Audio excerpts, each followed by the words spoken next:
What's up, guys? Time for another Diablo 3 guide from Internet Kids Gaming. Today I'll be discussing the wizard melee tank build that I've been using in Inferno. Keep in mind there are variations of this build, and I will be talking about those in future videos.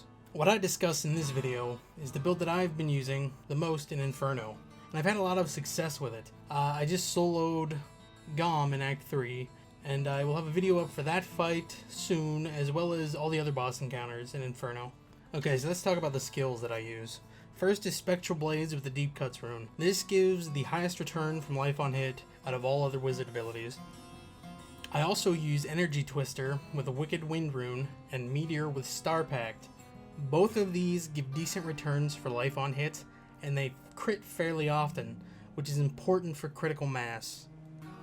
For defensive abilities, I use Diamond Skin with Crystal Shell and Frost Nova with Cold Snap.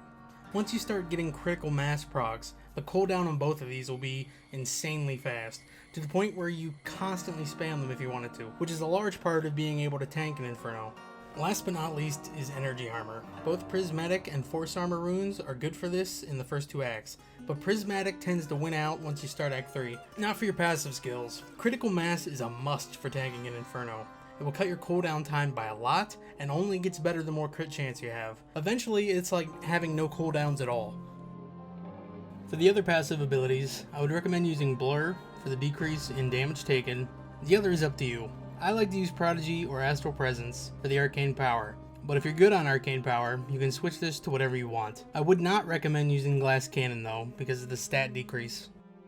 The stats you want to focus on with this build are Resist All, Crit Hit Chance, Intelligence, Life on Hit, and Attack Speed. I mentioned Attack Speed last because it is not as good as it once was, and you shouldn't sacrifice the other stats for it.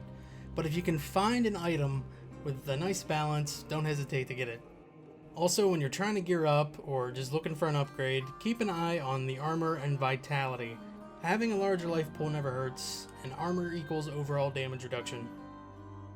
You can get Resist All on almost every gear slot, and I currently have close to 1,000 Resist All from gear and prismatic armor. You don't need that much to start progression in Inferno, but having higher Resist All becomes extremely important the further you progress.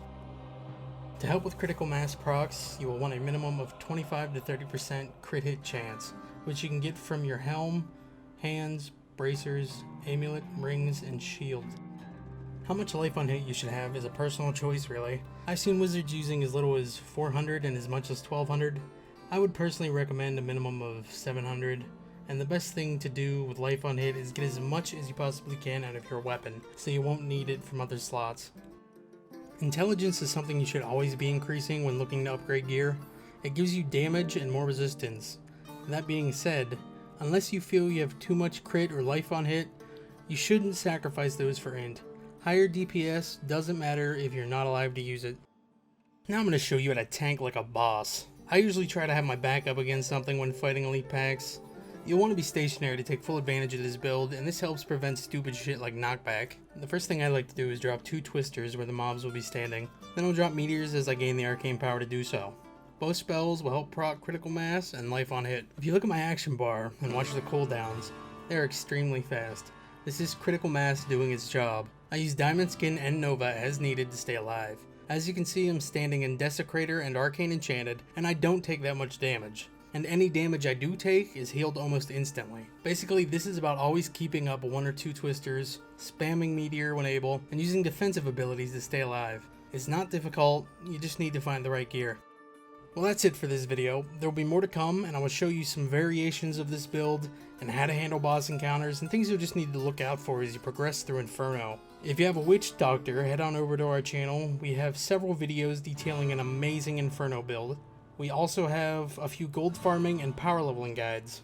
Thanks for watching, and check back soon for new videos.